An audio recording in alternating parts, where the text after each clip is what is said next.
Terus riyen wonten cerita udan niku rahmat. Jadi nak sampean melayu saking udan berarti melayu saking napa? Rahmat. Terus niki terus cara berpikir niku udan niku rahmat. Terus termasuk tobat sing sah niku dawuh Imam Ghazali kon adus nganggo banyu udan sing ceblok langsung. Mergo nak liwat kenteng kadang kentenge iku hasil sumbangan proposal. Terus pun sing langsung mawon, sing liwat plastik pun mboten mandi niku. Mboten mandi niku sing niku mau sama niku. Terus dulu di antara syarat tobat niku dawuh Imam Ghazali niku adus udan sing prawan, maksudnya sing asli ceblok saking putih langit niku langsung sampean ombe. Nak tepak nggih tobat, nak mboten tepak nggih lara niku. Kenapa sholat itu lebih indah ketimbang nikmatal wiqo misalnya, nikmatnya hubungan biologis? Jawabnya ulama itu gini, lucu jawabannya sederhana. Nikmatnya kamu punya anak itu apa? Jawabnya ulama itu lucu. Kalau sakit dia sembuh, kalau hilang dia datang. Saya ulang lagi ya, kalau sakit dia sembuh, kalau hilang dia datang. Sekarang orang tua yang punya anak sakit koma di UGD atau di emergency, itu senangnya tuh mengalahkan kesenangan apa saja. Kira-kira orang yang berhubungan intim atau yang hubungan biologis dengan orang yang sedang anaknya sembuh dari koma, senangnya senang mana? Senang yang melihat anaknya sembuh dari koma.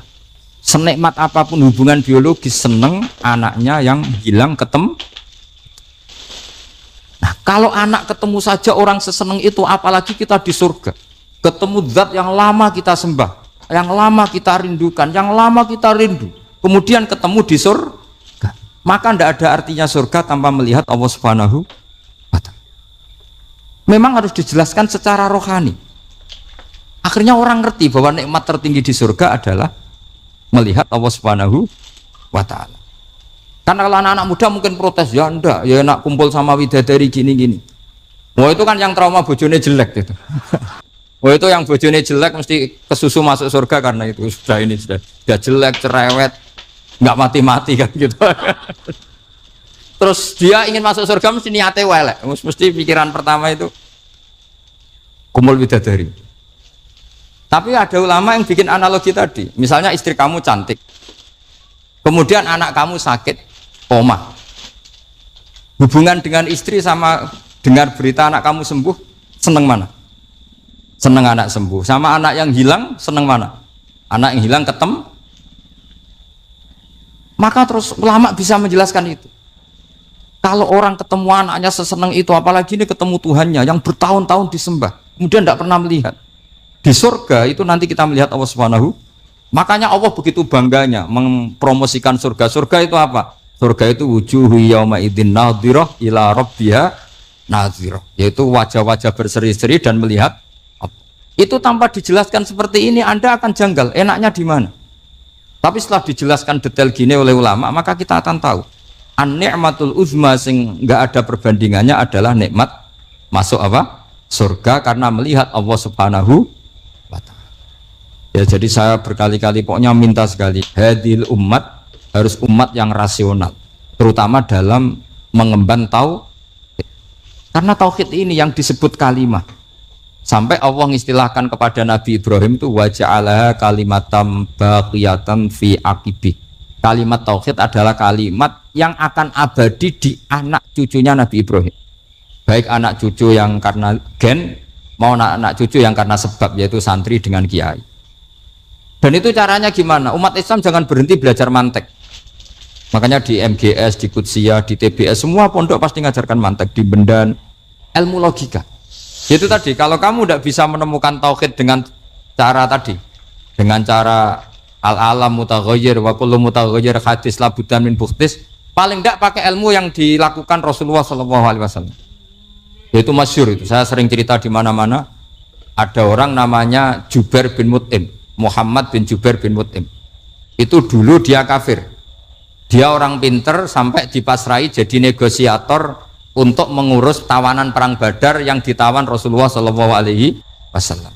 ketika datang di Medina, delalah pas maghrib, Nabi baca wattur wa kitabim mastur.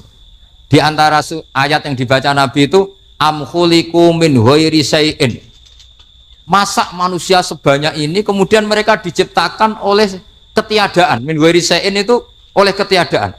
Masa alam raya yang wujud ini, alam raya yang punya eksistensi ini kemudian penciptanya adalah ketiadaan. Padahal wal adamu la yakhluqu wa la yu'assiru wa la kadza wa kadza. Tentu sesuatu yang tidak ada itu tidak bisa dikatakan sebagai pencipta. Wong nggak ada, jadi faktor saja nggak mungkin apalagi jadi pencipta. Itu Nabi habis sholat langsung beliau sungkeman, ya Muhammad, saat ini juga saya iman. Karena logika yang dibangun ayat yang kamu baca itu menghabiskan semua logika saya. Intinya logika tauhid itu akan mengalahkan semua teori non tauhid. Itu yang disebut bal naqdhifu bil haqqi 'alal batili fayadmaghuhu fa idza huwa zahid. Kebenaran tauhid itu akan menghancurkan kekuatan apa saja. Fayadmaghuhu itu di tafsir Tobari disebut dorbatan tasujud dimah. Satu pukulan sing sampai menjadikan otak itu hancur. Lainnya disebut damagho, dimah itu maknanya otak. Maka kamu tidak usah khawatir kalau Islam didiskusikan di Uni Soviet, didiskusikan di Kanada, didiskusikan di Korea, pasti kalimat tauhid akan mengalahkan kalimatul batil. Pasti ja'al haqqu wa zahaqal batil, innal batila kana zahuq. Tapi syaratnya kita harus kuat. Makanya saya ini senang sekali yang namanya ngaji itu, saya senang. Karena saya tadi bercita-cita ingin jadi dosen setelah mati. Karena di dunia sudah tidak jadi apa? Dosen. Saya ingin seperti Imam Amudi. Pertama ketemu Allah, beliau disuruh ngajar malaikat tentang ilmu apa? Matematika yang mengarah ke tauhid. Jadi diajarkan. Kamu tahu angka 2, angka 3, angka 4, semuanya bersumber dari angka 1. Berarti semuanya berawal dari 1. Gak tahu setelah itu malaikatnya dites lagi apa enggak, gak tahu. Pokoknya pas itu malaikat ya paham semua. Oke. Kayak apa hebatnya umat Rasulullah Shallallahu Alaihi Wasallam? Karena akalnya kok. Sehingga kita harus kuat. Sehingga kalimat yang benar disebut kalimatul haqqin alaiha nahya wa alaiha. Nah, kalimat yang salah disebut kaburat kalimatan takhruju min afwahim. Kalimat menjadi kalimat karena diucapkan. Tapi tidak menunjuk hakikat. Kayak ini misalnya, ini tutup, ini putih. Terus saya katakan hitam. Berarti saya mengatakan ini hitam. Sebagai kata-kata karena diucapkan. Tapi tidak pernah menjadi hakikat. Karena hakikatnya ini putih. Itu hebatnya Quran. Makanya Quran kalau gue jelek orang kafir itu, disebut apa? Kaburat kalimatan takhruju min afwahim. Tapi untuk kalimat tauhid dikatakan apa? Yusabbitu walladzina amanu bil qaulits tsabit fil hayatid dunya wa fil akhirah. Sebagian disebutkan wa ja'alaha kalimatam baqiyah. Kenapa kalimat tauhid itu kalimat yang abadi? Karena Allah sebagai Tuhan di dunia juga sebagai Tuhan di akhirat, dan selalu Tuhan pada masa yang tidak terbatas. Itu disebut wa ja'alaha kalimatam baqiyah. Kemudian umatnya Nabi mengganti kalimat yang gampang. Allah punya sifat baqo, punya sifat akhir. Maksudnya akhir itu la akhirah. Terus semuanya. Yang paham ya alhamdulillah, yang enggak paham dikon ngapal wujud kidam baqo mukhalafatul khawadisi qiyamuhu binafsi wahdaniyat kudrat irad. Wes paham. Langkok sing rada alim terus roh bedane iki sifat ma'ani iki maknawiyah. Cara Mu'tazilah ngene, cara ahli sunnah ngene. Wah itu sudah kejlimetan. Penting pokoknya wujud hitam. Nah, kenapa pertama yang disebut wujud? Karena yang membedakan kita dengan faham ateisme itu ya sifat wujud. Yaitu mereka mengatakan alam raya ini dimulai dari ketiadaan. Wah itu akal mana saja itu nggak bisa nerima, masa ketiadaan menciptakan sesuatu yang ada. Maka kata Ibnu Hajar al-Asqalani ketika mentafsirkan mensarai hadis salasun mangkunna fihi wajata halawatal iman. 3 hal ini kalau kamu faham maka menemukan manisnya iman. Manis itu enak. Terus kata Ibnu Hajar al-Asqalani, masih ingat betul dalam sarahnya Fathul Bari, wa yusamma inda ahlil aql, misalnya al-iltizat al-aqli. Agama ini mengajarkan kenyamanan cara berpikir. Coba kalau sampean seorang doktor atau seorang profesor atau seorang pinter, kemudian kamu dipaksa mengimani bahwa alam ini diciptakan oleh ketiadaan, itu bisa tidur gak? Oh, tidak bisa tidur. Sampean misalnya orang pinter, dididik di kampus atau dididik di pondok. Alam ini yang wujud, yang menciptakan itu sesuatu yang tidak wujud. Kamu bisa tidur tidak kira-kira? Ini guru apa? Ini sarap ini. Mosok hadil maujudat khalaqahal adam. Sesuatu yang wujud diciptakan ketika. Tapi agama ini membawa sesuatu yang menyenangkan untuk akal. Yaitu hadhil maujudat khalaqaha wajibul wujud. Maujudat yang wujud ini diciptakan super maujud, yaitu oleh bahasa pondok disebut wajibul wujud. Kan terus seneng, wajar dong kalau sesuatu yang ada diciptakan oleh yang ada. Nah tentu ada pencipta, terus ada super, disebut wajibul wujud. Kan terus enak. Itu kata Ibnu Hajar al Asqalani disebut wajadah halawatal iman. Sehingga kita tidak usah khawatir. Makanya saya itu termasuk orang yang nggak khawatir. Apapun rusaknya dunia ini, kacaunya dunia ini akan kalah dengan kalimatut tauhid. Karena kalimat ini ketemu apa saja pasti menghancurkan. Yaitu disebut bal naqdhifu bil haqqi 'alal batil fayadmaghuhu fa idza huwa zahid. Kalimat hak ini akan menabrak apa saja. Dan yang ditabrak pasti hancur. Makanya sama tidak usah khawatir. Misalnya ada negara ateis di Cina, di Korea, kita yakin asal yang diteliti itu agama Islam pasti menang.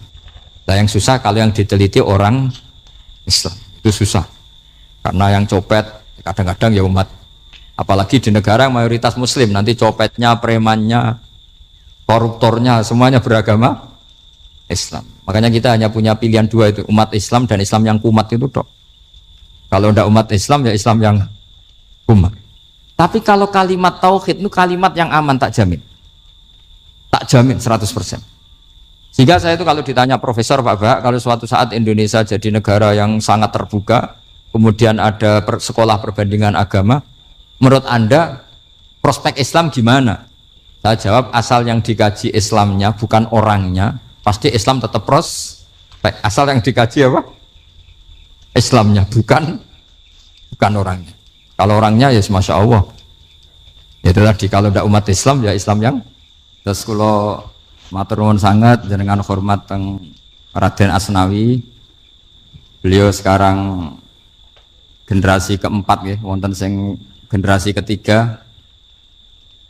Nasab kula kepanggih Raden Asnawi teng Asnawi sepuh. Terus Mbah Raden Asnawi gadah bah namine Abdullah Husnen, terus Ibu Ayu Sofia niku binti Asnawi sepuh. Kula buyut kula kandung damaran niku Hafsah binti Maksum bin Soleh bin Asnawi sepuh. Kenapa saya cerita zuriyah? Terus satu peradaban. Gini bahasa Indonesia mohon nggih. Sane gaul. Satu peradaban itu yang bisa bangun itu zuriyah. Zuriyah itu komunitas gen. Meskipun nanti komunitas gen itu bisa disadap atau dibajak oleh orang-orang yang tidak gen. Jadi agak ilegal tapi itu sah. Karena sampean bisa misalnya kalah nasab sama saya, misalnya bilang nanti ketemu di Nabi Adam saja Gus gitu. Nanti pasti kita ketemu di siapa? Nabi Adam. Terus kedua, kekalahan nasab itu udah abadi, karena nanti setelah jenengan ditanya di kuburan, bapak kamu siapa? Itu disuruh jawab Nabi siapa? Ibrahim. Terus kekalahan nasab sampean nanti berakhir di kuburan, karena nanti dijawab siapa bapak kamu? Disuruh jawab siapa? Nabi Ibrahim. Jadi yang punya bapak Karmen apa itu sudah selesai, sudah nggak dipakai lagi. Nanti pakai siapa? Nabi siapa? Nah, kenapa saya cerita bahwa nasab gen itu akan disatukan oleh satu visi ilmiah yang objektif. Gini ku dawe Nabi Yusuf, wattaba'tu millata abai Ibrahim wa Ishaq wa Yaqub. Terus dawe Nabi Yusuf, maka nalana an nusyrika billahi min syai'. Jadi saya ngikuti leluhur saya. Ini dengerin ya, saya ngikuti leluhur saya, yaitu Nabi Yakub bin Ishak bin Ibrahim. Leluhur saya itu siapa? Maka nalana an nusyrika billahi min syai', yaitu keluarga besar yang tidak pernah melakukan kemusyrikan. Ya, keluarga besar kami punya tradisi tidak pernah melakukan kemusyrikan. Dan bahkan itu dibahasakan tidak mungkin kita ini melakukan kemusyrikan. Maka nalana itu kira-kira kalau bahasa Indonesia itu kita ini tidak mungkin melakukan kemusyrikan. Nah, kenapa demikian? Itu berangkat dari logika yang permanen. Disebut yusabbitu Allahu alladziina amanu bil qouli tsabiti fil hayatid dunya wa fil akhir. Logika permanen itu begini misalnya. Kita ini kan hidup dari bapak dari ibu terus sampai Nabi Adam. Kemudian setelah Nabi Adam ini berakhir, kemudian kita mau tidak mau berpikir Nabi Adam itu siapa? Terus diterangkan ternyata Nabi Adam itu satu makhluk hidup yang mulanya dari tanah, lewat wahyu Allah, lewat titah Allah kemudian jadi manusia yang bernama Adam. Sebelum Adam ada bumi, ada langit, ada cakrawala, macam-macam. Kemudian itu kita rumuskan lagi, asal usulnya adalah tidak ada. Adamiyun makhdun. Akhirnya kita tahu bahwa alam raya ini diwujudkan setelah dari tidak ada. Nah, tentu terus kita berpikir dari tidak ada menjadi ada itu pasti penyebabnya adalah sesuatu yang ada. Nah, yang ada itu disebut wajibil wujud. Karena wajibil wujud ini wujud sendiri, nggak ada saingannya. Karena Allahu wala syai'amahu, Allah ada dan tidak ada pesaingnya. Maka kita ini berpikir nggak mungkin ada kekuatan manapun yang menyamai Allah. Sehingga nggak ada Yesus mungkin menyamai Allah, nggak ada Fir'aun, nggak ada Lata, nggak ada Uzza. Makanya disebut maka nalana an nusyrika billahi min syai'. Kita ini tidak mungkin melakukan kemusyrikan. Sama tidak usah tanya saya, Gus, tapi orang menjadi musyrik itu kan mungkin.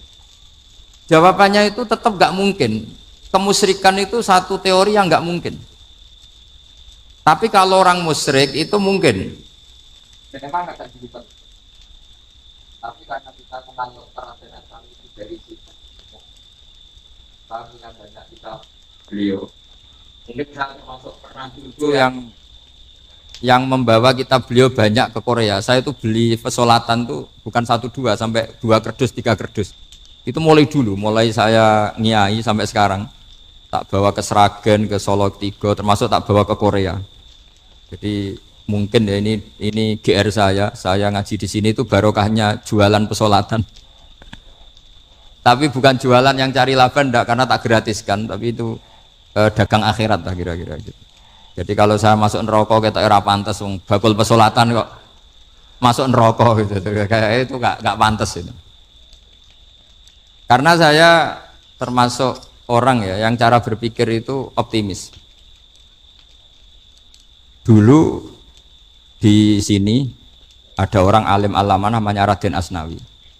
Terus kemudian sejarah agak berpolemik, ada yang mengatakan beliau itu muridnya Syekh Nawawi, ada yang mengatakan tidak. Apapun itu yang saya yakini adalah beliau ya saling istifadah lah, saling bermanfaat bagi Syekh Nawawi Banten. Saya punya catatan sejarah banyak tentang Raden Asnawi karena guru-guru kita itu akan ketemu di Syekh Nawawi Banten. Yaitu kita tahu misalnya saya ngaji Mbah Mun ngaji Mbah Zubair misalnya ngaji Syekh Fakih Mas Kumambang, ngaji Mbah Mahfud, terus ngaji Sayyid Abi Bakar Sato, terus ngaji Sayyid Zaini Dahlan. Kalau keluarga sini mungkin misalnya Gus Hafid, Mbah Niam, Mbah Zuhri, terus Raden Asnawi. Raden Asnawi kita tahu nikah dari istri mudanya Syekh Nawawi, yaitu Nyai Hamdana. Saya sering diceritani Mbah Mun, terus Nyai Hamdana punya anak yang namanya Zuhriyah dari Syekh Nawawi. Kemudian setelah dinikahi Raden Asnawi punya anak namanya Zuhri, Minan, Niam, terus sampai ke Gus Hafid itu, Hafid bin Niam. Kenapa saya cerita ini? Karena kealiman itu adalah sesuatu yang dibanggakan Allah. Imam Amudi itu ulama ahli matematika. Jadi ada ulama itu ahli matematika. Dia nggak pernah ngajarkan pesolatan, zakat, sholat, tapi dia ngajar matematika. Kemudian dari matematika itu beliau menjadi ahli tauhid. Sehingga nanti mungkar nakir itu gak akan tanya dia marabbuka wa manabuka, karena dia punya rencana. Yang ngajar tauhid itu saya. Jadi kalau dia malaikat akan marabbuka, pangeran kamu itu siapa? Malaikat malah dilawan. Kamu pernah ngajar tauhid? Saya ini guru tauhid. Singkat cerita, saking keramatnya Imam Amudi, kata Allah, ya Amudi, presentasikan ilmu tauhid yang lewat jalur matematika ke semua malaikat saya. Semua malaikat saya tahu cara berpikir matematis. Karena malaikat itu imannya itu iman mauhibah, karena dia malaikat, ya iman karena tahu neraka, tahu surga, terus dia iman. Kalau kita enggak, kita iman tuh pakai logika, jadi lebih keren. Loh betul. Malaikat itu ketika bangga, ya Allah, apa ada orang yang imannya di atas kita? Jawabnya Allah ada. Siapa? Ya orang-orang kudus, kata Allah. Kira-kira gitu. Kenapa? Ya betul. Karena kamu iman saya itu wajar, kamu tahu saya, tapi mereka nggak tahu saya tapi iman. Kenapa bisa iman ya Allah? Karena mereka punya logika, punya akal. Akhirnya Imam Amudi disuruh sama Allah presentasikan logika tauhid kamu lewat jalur matematika. Malaikat disuruh dengerin semua, isma'u ya malaikati, ini mimpinya wali. Terus Imam Amudi mulai mengajarkan nisbatul isnaini ilal wahid wa nisbatus salasa wal arba'ah ila ma nihayatalah, niku binisbatin wahidah, yaitu far'un minal asli wa huwa al wahid. Mbok angka sebanyak apapun 2, 3, 4 sampai 1 miliar itu nisbatnya ke angka 1 adalah nisbatul far'i ilal asli, semuanya berasal dari 1. Maka hadhil awalim atau hadal alam ila ma nihayatalahu, tetap semuanya ini cabang dari satu, yaitu wujud dari satu, yaitu Allah Subhanahu wa ta'ala. Sehingga semenjak itu ditiru sekian ulama. Akhirnya malaikatnya mantuk karena kepastian kalau Allah satu yang diyakini malaikat itu sepasti logika yang dibangun orang-orang manusia ini, padahal tidak ngerti Allah Subhanahu wa ta'ala karena pakai akal. Sehingga di pondok itu orang harus ngerti mantek. Orang mantek itu ilmu yang jelimet tapi menyenangkan. Biasanya sing sinau ambek rokokan, sawangannya kayak filosof. Jadi paling enggak agak paham dia alasan. Penting nikmati rokok, tapi pikir nikmati pemikirannya, ternyata nikmati rokok. Kayak kemarin saya datang ke resepsinya Gus Agil. Saya itu tertawa terus karena dengerin Habib Mutahar. Saya membaca bahayanya rokok. Setelah tahu bahayanya saya berhenti membaca. Tak pikir itu kan setelah tahu bahayanya saya berhenti merokok, ternyata enggak. Saya baca bahayanya apa? Merokok. Setelah saya baca, maka saya berhenti membaca, gitu. Bukan berhenti merokok. Itu ilmu kelas tinggi seperti itu harus mantap. Pernah beliau ditegur dokter, Beb, kalau rokok terus nanti mati. Tenang saja, saya masih bawa korek. Dikira itu kan orangnya yang mati, ternyata beliau enteng saja, santai aja dok, saya masih bawa korek. Jadi saya bukan nyarankan santri rokok, tapi orang rokok itu memang punya logikanya sendiri. Kalau Banafek Hajen itu masih pernah bahasa juga, karena Banafek juga turunan Mbah Mutamakin. Hak, rokok itu haram tau ora? Nak cara kula darani haram sebuti bah. Lah iya, nak haram ya bener aku. Mulane tak obong, barang haram apike diobong. Jadi saya sama orang-orang sepuh itu tidak pernah menang. Jadi apa ya? Mereka itu orang yang sudah lama, gimana ya? Mau dikatakan bulat itu, ya. Tapi memang nggak pernah kalah mereka. Ada satu kiai, masih misananya Banafek. Ini rokok 2 katanya. Bagi yang nggak ngerokok berarti membiarkan 2 haram masih. Bagi yang merokok berarti mengurangi haram. Kalah lagi saya. Jadi saya tuh pernah dibully 2 mbah saya. Karena 2 mbah saya ini rokok semua. Akhirnya saya sing nom ngalah gitu. Karena saya tidak mungkin bilang sing waras ngalah karena kalah sepuh gitu. Jadi ya sudah, mau tidak mau harus bilang sing nom. Tapi yang penting itu kita mendengar. Jadi ternyata sepinter-pinternya kita itu mesti kalah pinter sama yang sepuh-sepuh itu. Jadi kalau tahu bahayanya rokok lewat membaca ya harus berhenti merokok. Berhenti membaca katanya. Nah malaikat ini cerita lagi malaikat. saya memang dari awal niat hormat Raden Asnawi karena buyut-buyut beliau itu ketemu di buyut saya ini turunan Mbak Asnawi sepuh. Terus cuma buyut saya itu nikah Lasem, terus saya keceluk cucunya keluarga Lasem. Sebenarnya saya juga cucu Kudus, tapi terus alhamdulillah sekarang kembali karena buyut saya menyuruh saya ngajar di Damaran, terus sampai sekarang saya ngajar di Damaran. Tapi buyut saya itu masih lahir di Damaran, namanya Mbak Hafsah, itu Hamsah binti Maksum bin Soleh bin Asnawi sepuh. Sama seperti nasab di sini Raden Asnawi, Mbak Abdul Husnan, terus Nyai Ayu Sofiyah, terus Mbak Raden Asnawi. Saya mau cerita, jadi ilmu itu lebih keren kita. Sehingga Rasulullah SAW pernah ngendikan, saya ini rindu sekali li ikhwani. Kata Nabi itu ikhwani. Kata sahabat bilang, alasna ikhwanaka ya Rasulullah. Bukankah kita ini saudara kamu, saudara engkau ya Rasulullah? Tidak, antum ashabi, kamu itu sahabat saya. Siapa teman-teman kamu itu ya Rasulullah? Yaitu kaumun yang tidak melihat saya, kemudian iman kepada saya. Jadi mereka seperti kita semua di Kudus ini tidak melihat Rasulullah SAW, tapi iman sama Nabi. Dan ketika malaikat yubahi bikum malaika, Allah bangga dengan malaikatnya, membanggakan kita. Sampai malaikat tuh sentimen, kok bisa ya Allah? Ya karena tadi, kamu iman sama saya wajar, karena kamu melihat surga, melihat neraka, melihat aras. Sementara orang Kudus coba ngelihat apa? Paling simpang 5, apa simpang 7 itu. Tapi imannya nggak kalah dengan malaikat. Kenapa nggak kalah? Karena tadi kita diajarkan bahwa nisbatul isnaini wassalasah wal arba'ah ila ma la nihayatalaha itu sama-sama nisbatul far'i ilal asli.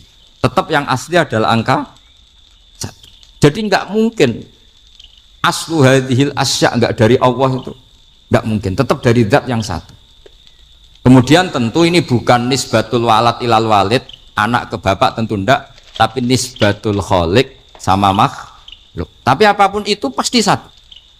Sehingga Imam Amudi akhirnya masuk surga lewat jalur itu. Tidak usah lewat pertanyaan man rabbuka wa man nuka. Kelasnya disuruh ngajar malaikat. Saya punya rencana jadi pengajar malaikat nanti itu kan. Jadi orang-orang Kudus yang dapat barokahnya Raden Asnawi nanti jangan mau kalau ditanya man rabbuka wa man nuka. Kelasnya itu harus apa? Jadi gurunya malaikat. Karena bapak kita Nabi Adam itu keren. Nabi Adam itu adalah orang yang disuruh Allah dipresentasikan, dibanggakan Allah di depan para malaikat. Ketika ada malaikat yang agak hasut, tapi itu tidak malaikat papan atas, malaikat yang kebanyakan. Itu kan agak gak terima Nabi Adam jadi apa? Khalifah. Sampai malaikat ini usul ataj'alu fiha mayusidu fiha wasfikut. Makanya kalau saya protes sama malaikat itu malaikat yang ini, bukan Jibril sama Israel. Kalau protes Israel bahaya ya. Bisa dihabisin. Saya pernah ditanya seorang kiai, Gus jenengan gojlok malaikat kok berani? Ya karena malaikat yang jenis ini pernah gojlok Nabi siapa? Adam. Nggak percaya kalau Nabi Adam itu layak mimpin sampai protes ataj'alu fiha may yufsidu fiha wasfikut. Tapi apa yang terjadi? Allah mengajarkan satu ilmu di Nabi Adam kemudian disuruh meresentasikan. Qala ya Adamu ambihum bi asma'ihim. Adam, coba kamu presentasikan ilmu kamu. Setelah Nabi Adam fasih mempresentasikan ilmu, kata Allah, kamu bisa enggak sepinter Nabi Adam? Tidak bisa ya Allah. Makanya sudah saya bilang ini a'lamu malah. Saya lebih tahu siapa yang layak mimpin. Jadi layak mimpin itu pertama harus kuwatul ilm. Ilmunya itu harus kuat. Nanti saya akan cerita hubungannya Raden Asnawi dengan Syekh Nawawi. Apa itu hubungan teman, apa murid guru, itu memang masih jadi polemik sampai sekarang. Kalau saya ya keyakinan saling istifadah. Ini bahasa netral, tidak murid guru tapi saling apa? Istifadah. Kata Syekh Nawawi dalam tafsir Munir itu, ilmu itu nomor 1. Sehingga beliau setiap ada ayat fa inna hizballahi humul ghalibun, beliau pasti menafsiri bil hujjah wal barohin la bis saulah. Saya masih ingat betul takbirnya, memang saya hafalkan. Tapi bukan untuk modal pidato, bukan modal sebagai wong alim. Kalau pidato gampang. Pidato itu semua orang bisa. Kalau jadi orang alim itu tidak gampang. Lebih susah lagi wong alim berpidato. Itu kalau nggak pernah mbah saya tidak mau. Karena memang saya terkenal nggak suka pidato. 1 memang nggak bisa. Nomor 2 tidak ingin. Nomor 3 ya rugi. Karena pidato itu nasib-nasiban ini. Kalau nasib baik kamu tidak paham itu, wah Gus Ba ilmunya tinggi sehingga kita tidak paham itu kalau nasib baik. Kalau nasibnya ada baik, nak ngendikan bulat sama itu tepat-tepakan. Dan Syekh Nawawi itu benar, Raden Asnawi juga benar, semua guru-guru kita benar. Karena agama ini sebetulnya bukan masalah negara, tapi masalah logika yang sehat. Uni Soviet itu pernah mengkooptasi Uzbek, Ceknya, Tajikistan. Itu 100 tahun. Orang dipaksa ateis. Tapi orang-orang Uzbek, saya sering ketemu ulama Uzbek, kadang ketemu di Korea, kadang di Malaysia. Orang-orang Uzbek itu punya basement di bawah tanah. Kemudian di bawah tanah ini mereka ngajarkan tauhid. Ngajarkannya ya gampang. Misalnya ini sesuatu yang ada, ya ini. Ini ada penciptanya enggak? Ya ada. Siapa? Tukang katanya. Yang penting itu enggak ada logika bahwa sesuatu yang ada disebabkan oleh ketiadaan. Lah orang komunis, orang ateis itu orang yang mengatakan alam ini didahului oleh nihilisme, oleh adamiyah. Masuk akal enggak sesuatu yang ada, penciptanya sesuatu yang tidak ada. Sehingga orang anak-anak Uni Soviet itu enggak pernah kepikiran membenarkan ateis, itu enggak pernah. Bareng Uni Soviet ada itu Glasnost Perestroika itu kemudian hancur, semuanya langsung menjadi negara Islam, termasuk Uzbek, Tajikistan, karena diajari ilmu. Bahwa ilmu itu yang enggak pernah kalah oleh negara. Sehingga saking pedenya Rasulullah SAW ketika Sulhul Hudaybiyah, ini agak jelimet tapi gampang dicerna. Sulhul Hudaybiyah itu satu perjanjian yang semuanya merugikan Rasulullah. Yaitu kalau orang kafir masuk Islam disuruh kembalikan ke kafir, karena kafir itu bagi mereka habitat. Islam itu hal yang baru. Tapi kalau orang Islam menjadi kafir, nggak boleh kembali Islam, berarti kembali ke habitat. Semua perjanjian itu merugikan.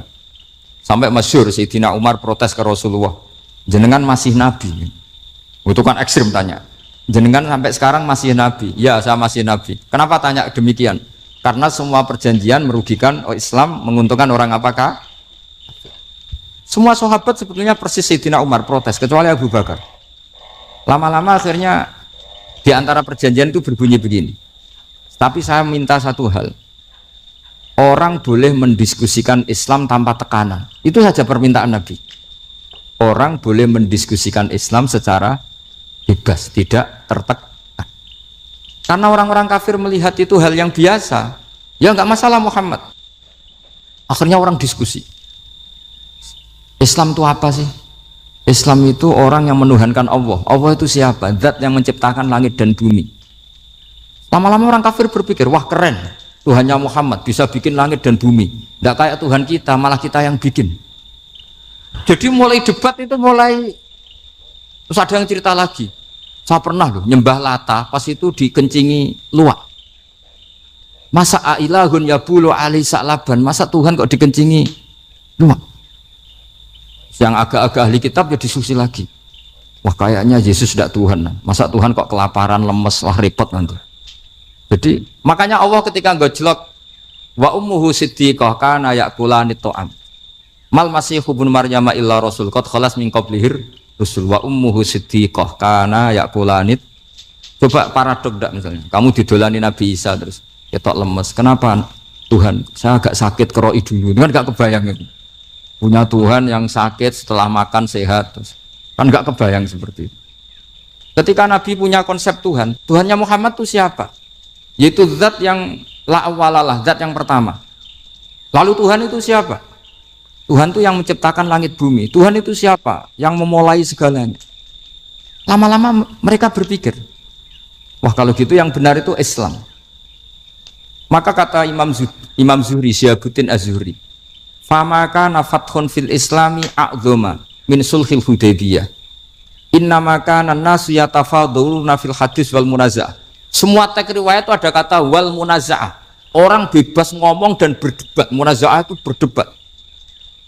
Terus akhirnya falam yatakallam ahadun bil islami yaqilu syai'an illa dakhala fihi. Kemudian setelah berdebat dan mereka tahu Islam, pasti akhirnya masuk. Dan itu yang sekarang terjadi di dunia. Makanya saya pernah ditanya seorang profesor, Gus, kalau di Jogja ada sekolah perbandingan agama, menurut Anda gimana? Asal itu tentang agama, tidak apa-apa. Tapi kalau yang dibandingkan umat Islam itu jangan. Karena nanti kalau di Indonesia kira-kira yang copet itu ditanya agamanya juga Islam, yang koruptor juga Islam. Jadi kalau yang dikaji Islamnya nggak apa-apa, tapi orangnya jangan kata saya. Karena yang bulat ya banyak, yang nggak sholat ya banyak. Tapi kalau Islamnya saja, misalnya adu konsep tentang Tuhan. Masyhur kita mungkin banyak yang melihat itu debatnya Stanley Fischer sama Ahmad Didat itu. Tuhan kamu siapa ini itu sama Didat cerita Tuhan saya itu lam yalid walam yulad walam yakul lahu kufuwan. Itu spontan ada seorang mahasiswi bilang sepertinya Tuhan Anda lebih menarik kan? Karena Tuhan Anda yang menciptakan langit bumi, yang Tuhan ini kok lahirnya sudah di bumi, masa lahir-lahir langsung jadi Tuhan.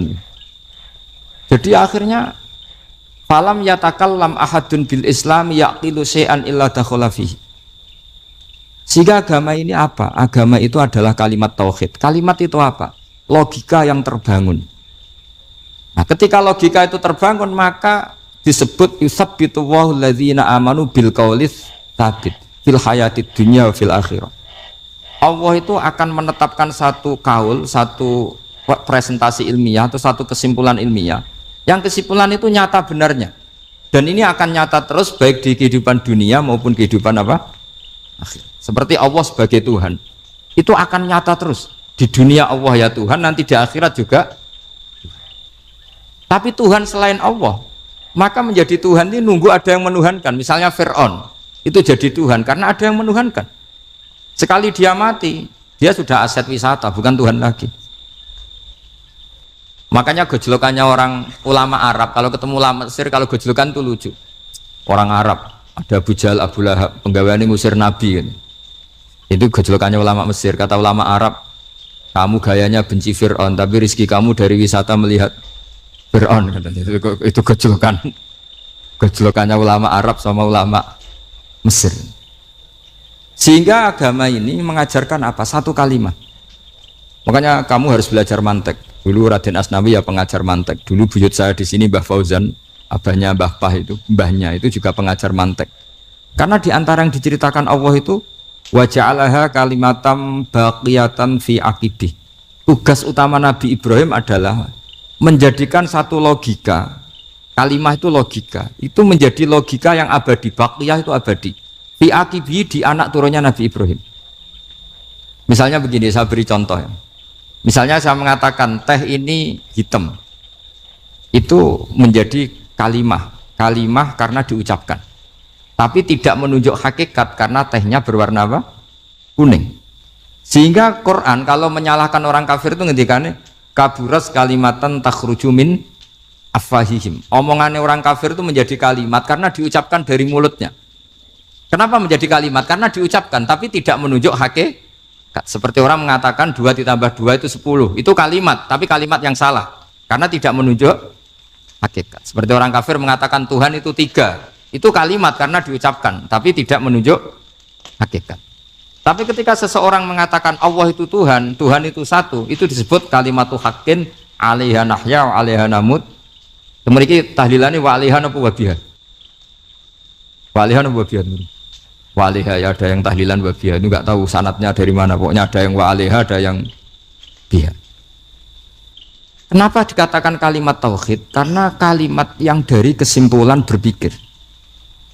Dan agama ini dibawa Nabi Ibrahim itu untuk membawa kalimat tauhid.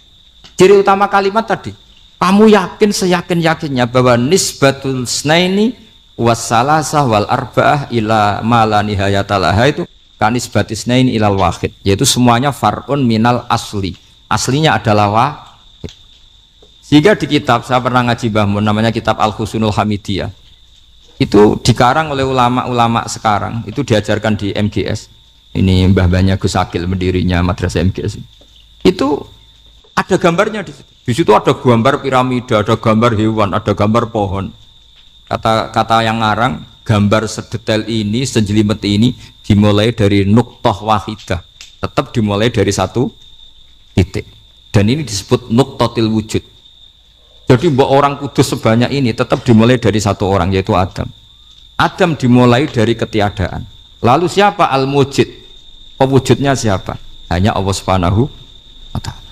Sehingga ulama-ulama termasuk Senawawi itu paling suka ngendikan semua makna Quran dikumpulkan di Fatihah, Fatihah dikumpulkan di Bismillah, Bismillah dikumpulkan di ba, karena di ba itu ada titik nukdotil wujud, yaitu disingkat bi kana makana wa bi yakunu ma yakun. Karena saya, kata Allah, semuanya akan ada, dan karena saya yang enggak ada semuanya suatu saat disebut nukdotil wujud.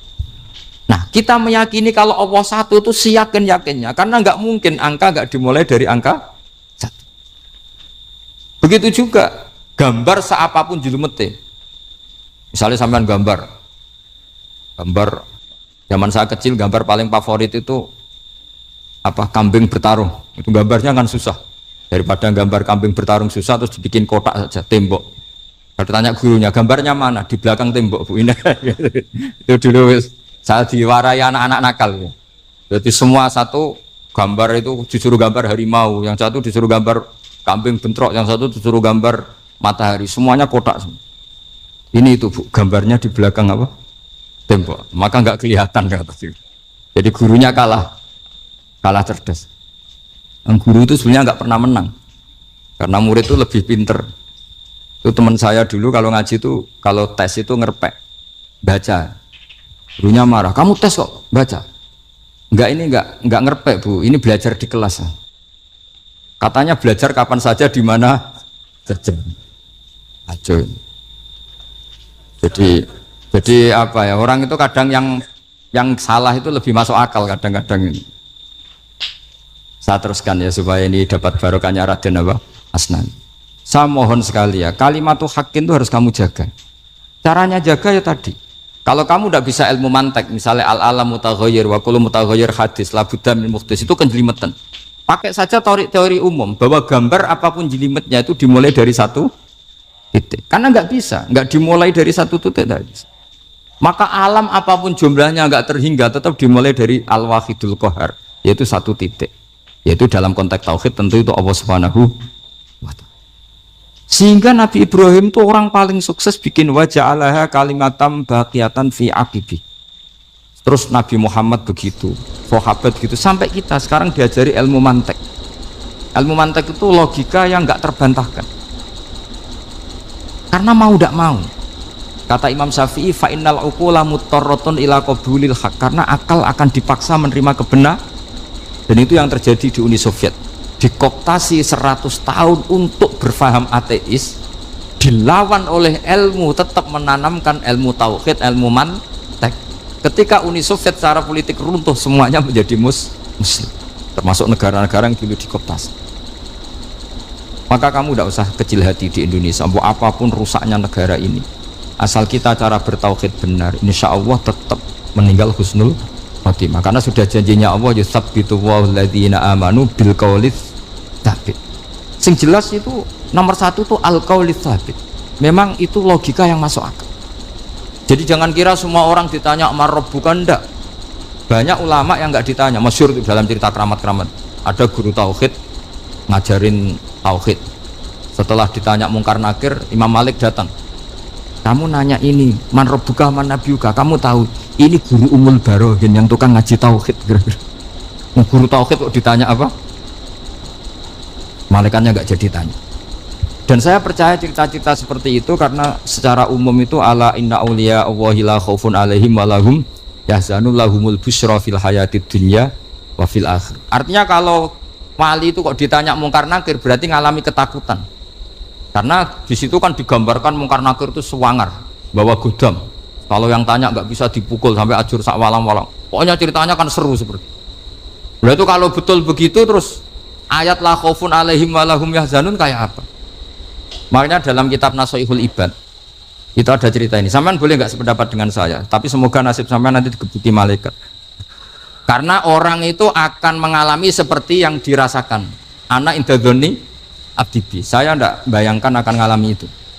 Makanya saya ini ngajar tauhid terus. Paling tidak kalau ditanya marbuka mana buka, sampean tahu profesi saya. Saya ini pengajar tauhid. Dan biji saya 9. Dulu saya di MGS, kalau ada teman bijinya tauhid kok 4, segala ahli swarga, tauhidnya jeblok. Dari kalau bijinya 4 segala ahli swarga, tauhidnya apa? Jeblok. Tapi yang bijinya 9, ahli swarga, tauhidnya itu Saya dulu bijinya 9. Terus 9 terus sampai tamat. Karena nggak ada biji 10. Karena kalau 10 itu kan terlalu sempurna, nggak baik lah manusia kok sempurna gitu. Jadi sudah 9 aja kan. Tapi sebetulnya pantasnya ya dapat 10. Mergo saake, mergo tenan enggak tahu saya. Di Nasaihul Ibad itu ada cerita gini dan saya percaya itu. Di sarahnya itu. Juga di sarah apa itu yang di sarah Syekh Nawawi itu. Pokoknya saya kalau ingat Raden Asnawi pasti ingat Syekh Nawawi. Saya tidak memastikan apa murid guru apa saling istifadah, yang jelas itu teman dekat, teman fil ilm. Sayyidina Ali itu pernah minta kasaf sama Allah. Saya percaya tidak semua orang alami marbuka ditanya itu. Ya Allah, saya minta kasaf itu ngerti alam gaib. Ingin tahu Umar. Jadi diam-diam Sayyidina Ali itu ya mangkal sama Sayyidina. Wong kok kerasingon. Angger wong kok tahu disentak. Jajal wani nyentak malaikat tora itu kata Sayyidina. Jadi dia minta kasaf karena kenangannya dia melihat Umar itu semua orang pernah disentak sama Sayyidina Umar itu. Sayyidina Ali minta kasaf. Ya Allah, saya ingin melihat Umar menghadapi mungkar nakir. Masih garangkah apa enggak? Itu dah itu tidak. Minta kasaf. Pas kasaf beliau bangun dari kubur, duduk, dilihat sama Sayyidina Ali ini ngalami kasaf. Sama ndak usah tanya, ndak wali kok tanya, ya sudah pokoknya percaya aja. Akhirnya malaikat mungkar nakir datang. Itu di situ digambarkan matanya itu kalkidril mughalla, kayak apa itu panci yang dibakar. Wah, wow, seru. Sumpah Sayyidina Ali. Baru ini kamu akan takut gitu. Tapi ternyata enggak. Umar bangkit disewentak orang tua itu. Kamu tahu menghadapi siapa? Yang sopan. Oh, ada sontak. Kaget malaikatnya itu karena nggak pernah ngalami disentak. Mungkin itu pertama. Kaget. Memangnya kamu siapa? Saya ini teman kekasih Tuhanmu. Saya yang diandalkan temannya sebenarnya bukan dia. Ana sohibu habibillah. Saya ini temannya kekasihnya Allah. Jadi dia ngandalkan temannya sebetulnya bukan ngandalkan dirinya. Oh, kamu temannya Nabi Muhammad? Iya, saya Umar, temannya Nabi Muhammad. Kamu harus hormat sama temannya kekasih Allah. Terus mulai itu. Akhirnya matur Allah. Ya Allah, apakah prosedur seperti ini bisa dinego? Sama Allah. Oh iya katanya. Kamu kalau menghadapi kekasih saya ya jangan seperti itu katanya. Semenjak itu beliau sopan santun, dua mungkar nakir itu. Jadi ini berita gembira. Jadi sebetulnya itu enggak. Tapi kita ini kan enggak punya nyali nyentak mungkar nakir. Semoga dengan gelar kita doktor tafsir, doktor tauhid gitu, atau paling enggak guru kudsiyah tauhid gitu. Atau siswa terbaik dalam materi tauhid. Itu harus kamu bawa status. Jadi sehingga nanti ini saya ranking 1 tauhid, masa masih ditanya marbuka waman nabi. Dan itu menurut saya sah. Sama nggak usah protes takbirin tiga, susah usah takbiran. Pokoknya takbirnya adalah wali-wali itu la khaufun alaihim walahum ya, mereka tidak akan mengalami ketakutan baik kehidupan dunia maupun kehidupan akhir. Bahkan para malaikat itu mengatakan ke wali-wali nahnu awliyaukum fil hayatid dunya wa fil akhir. Kita ini teman kamu, saudara kamu, mitra kamu. Masa mitra kok nutui itu kan nggak fair. Dan menurut saya paling efektif itu apa? Kamu harus punya rumus tauhid kayak Imam Amudi menemukan Tuhan. Imam Amudi itu menemukan Allah itu lewat ilmu matematika. Dan itu Allah saking senengnya disuruh ngajari para malaikat. Wa ya malaikati isma'u. Kamu harus mendengar, ini orang alim saya yang ahli matematika. Tapi justru itu ngerti bahwa asal usul alam itu minal wahidil qahar. Dari zat yang satu. Akhirnya Imam Amudi mulai ngajar tuh. Nisbatus naini wassalah sawal arba'ah ila mana nihayatalaha iku kabeh iku far'ul wahid. Akhirnya malaikat mantuk-mantuk. Nah, iman seperti itu akan setingkat keyakinannya dan keakurasiannya sama dengan imannya para malaikat. Makanya Nabi ngendikan tubaliman amanabi walam yaroni. Sebagian riwayat disebut sab amarot. Nabi ngendikan sampai 7 kali. Benar-benar keren orang yang tidak melihat saya kemudian iman kepada apa yang bisa menemukan itu? Hanya A. Misalnya contoh paling gampang ya yang dialami para ulama. Ya saya ulang lagi yang dialami para ulama. Ketika menemukan ilmu ya yang menjadikan mereka mahabbah Rasulullah Shallallahu Alaihi Wasallam. Nabi itu paling suka itu sholat. Nabi itu paling senang sama sholat. Wa qurratu aini fi sholat. Terus beliau ngendikan as-sholatu imaduddin. Terus beliau kalau muji sholat tuh sundul langit. Sampai beliau kalau banyak masalah itu bilang ke Bilal, "Arikhna ya Bilal, saya kasih istirahat." Itu maknanya mau sholat. Semuanya sholat. Pertanyaannya adalah, apakah mungkin seorang raja yang ambisi jadi raja, kemudian yang dikampanyakan adalah orang supaya sholat? Tentu kalau Nabi seorang raja, beliau akan kampanye gimana? Narik upeti kayak apa, narik pajak kayak apa, biar Nabi kaya. Enggak. Nabi itu paling tersiksa kalau orang tidak sholat, tersiksa kalau orang tidak sujud.